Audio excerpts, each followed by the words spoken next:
Back to the channel. This is Have Roots, Will Travel. My name is Lisa Elvin Stoltari, and I am a genealogist and a passionate traveler. Over the last several years, I have been traveling for through time, getting to know these amazing women, getting to know their stories and why they came and what they did once they were here. It was truly amazing. This particular story, I think you're going to find really, really amazing. So with that being said, before we begin, let me just show you ways you can support the channel, subscribe, like, and notify. This all helps that logarithm and gets the name out and all of that. So I really appreciate that.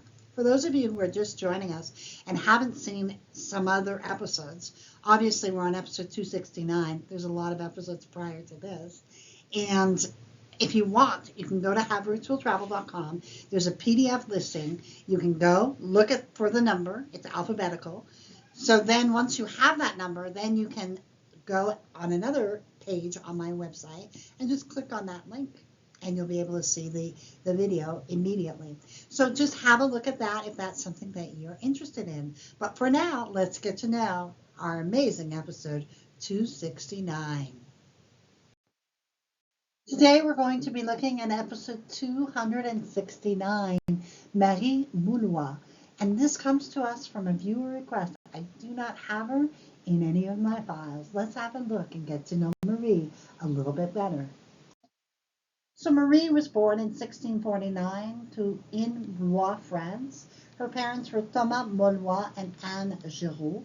Now she is part of the nobility of France. Her father was Sœur de la Croix, and he was part of the military. Was located in the Centre Val de Loire region, and inside that region is Loire-et-Cher, the departement or county, and you can see in that screen on the upper left, Mullois is right there in the middle, and it is the capital of that departement or county. There are about 45,000 people who live there currently, so that makes it a very important stop. Here's a brief history of the place. It was originally the capital of the county of Blois, which was created in 832 until it became part of France in 1498, when Count Louis II of Orleans became King Louis VII of France. Blois would be the official residence of the kings of France from the 15th to the 17th century. Can you imagine living in that place and just kind of hanging out with royalty? So definitely a very important place that she comes from, and she brings with her that kind of education and background. After her father's death, she would decide to come to New France. Her aunt was already there, Magdalene Mullois. We have not yet explored her life. She would arrive in New France on June 18, 1665, and she is featured in the 1666 census as the niece. She was actually the niece of Magdalene Mullois, and who was married to Etienne Pezat. We will be looking at her in the concurrent that I'm doing called Les Filles Mariées, and that's coming up soon. But for now, she is found in that 1666 census, living with her aunt and uncle. So let's have a look at the groom that she selects. As befits a woman of noble birth, she would also select, and he would select her. His name, Pierre de Saint-Ours, Sœur de l'Échaillon. He was born in 1640 in Grenoble, France. His parents were Henri de Saint-Ours and Jeanne de Calignon. Now, he is from the region of France that we don't often see, Auvergne, Rhône, and Alps, so near the Swiss Alps. Inside of that region is the departement or county that he's from called Isère, and Grenoble is actually very, very old. You can see on the bottom of your screen on the left, these are remnants of the fortifications that were done during the 5th century, the 6th century, all of that. The church, Notre Dame Cathedral, was begun in the 5th century.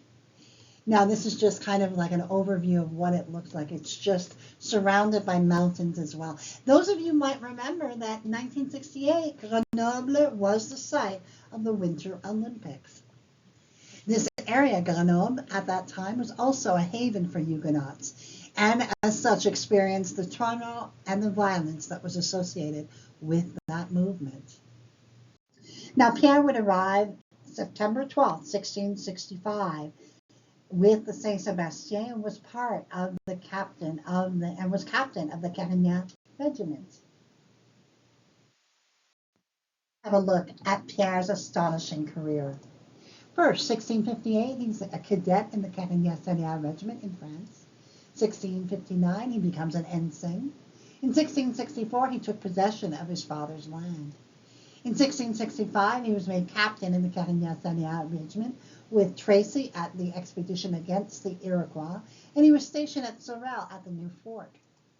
In 1672, he was granted the seigneury of Saint-Ours, and he accompanied Frontenac expedition to Lake Ontario. 1679, he was sent by Frontenac to command Fort Chambly. 1687, he inherited the seigneury of Saint-Jean-de-Châtillon. In 1687, he was awarded the rank of captain of the regular troops. In 1690, the 5th siege of Quebec, he commanded a battalion and he was awarded senior captain. By 1704, the king awarded Pierre the Knight of the St. Louis Order. Just amazing, amazing career. January 8th, 1668, they'd both been in the country for about 3 years. They were married, we believe, at Champlain, but no marriage contract remains. They would begin their married life at Sorel. Sorel is actually the 4th oldest city in Quebec. It began in 1642 when Charles Montmagny, the first governor of New France, built Fort Richelieu against the Indian threat. The fort was destroyed in 1647 by those natives, but rebuilt by the Carignan regiment in 1665. Pierre de Sorel was in command of a regiment of the Carignan and would become the first seigneur in 1672. So this was the very first time that I'm actually doing a fille du roi who is married to the seigneur of the place where they're living. So it was kind of like, when I realized it, I was like, oh wow, this is pretty important. So let's give you a little history of Saint-Ours. The seigneury of Saint-Ours was given by Jean Talon to Pierre de Saint-Ours, who was the officer of the regiment of Carignan. Many of Pierre's counterparts in the Carignan regiment also received seigneury, notably de Saulles and Contrecoeur.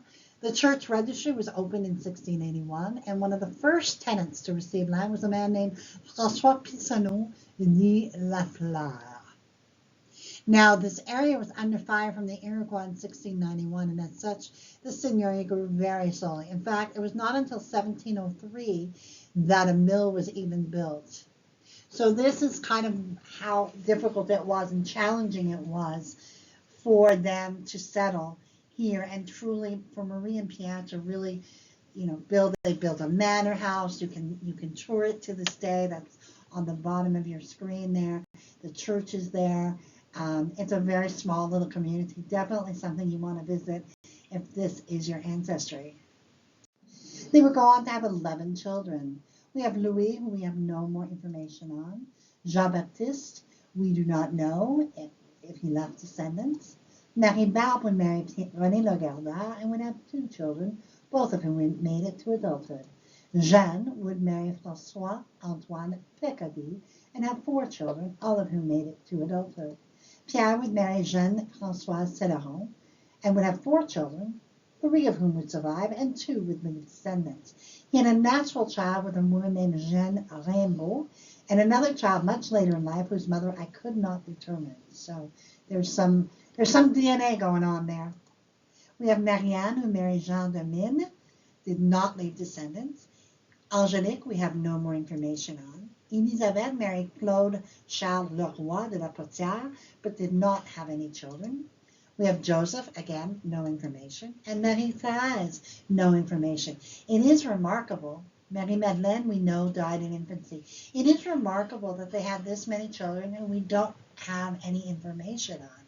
So those of you who have studied this family, if you want to, in the notes, provide any information, because I really did look for this family. I looked in books and that sort of thing, wasn't able to get that information.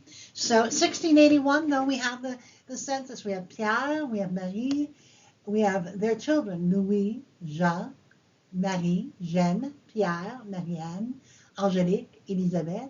They have domestics because obviously. They're not, you know, the funny thing, and I will talk about this in a minute. So they have domestics. We have Michel, Martin, Thomas.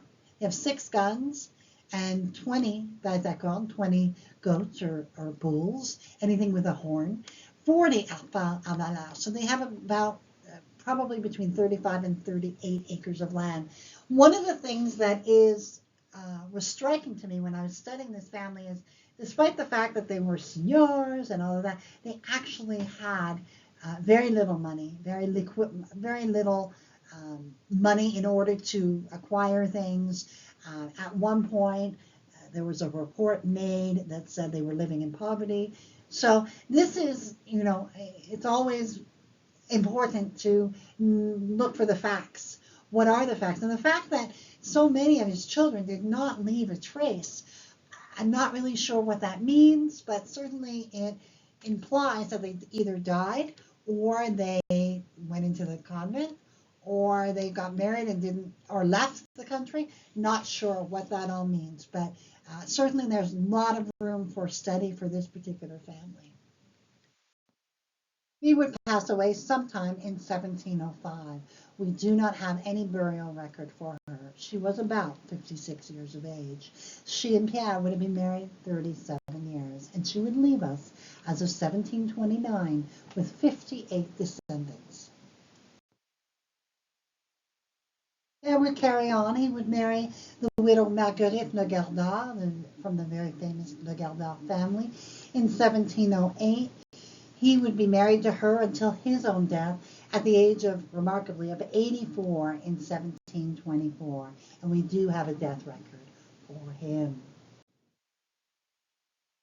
What a life she led, to come to us from France and to take a chance and marry a man who was obviously very distinguished and become his life partner and have 11 children and leave us with 58 descendants still, not a huge amount, but she left a legacy.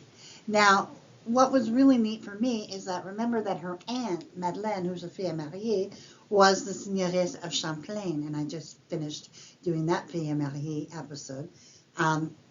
And so the 2 members of the family are actually, so if you are related, this is your grandmother, or vice versa, then this is all part of your family. The Champlain and the St-Ours are all part of your legacy. So that's kind of a really neat thing. So I haven't been able to do a lot of these seigneuries, if you will. So it was a thrill to be able, in one fell swoop, to be able to do both of them. So thank you to the viewer who recommended that. I really appreciate the suggestion. So, and we thank her, of course. Marie, you are amazing, and we bless your memory, and we are so grateful that you came to our shores.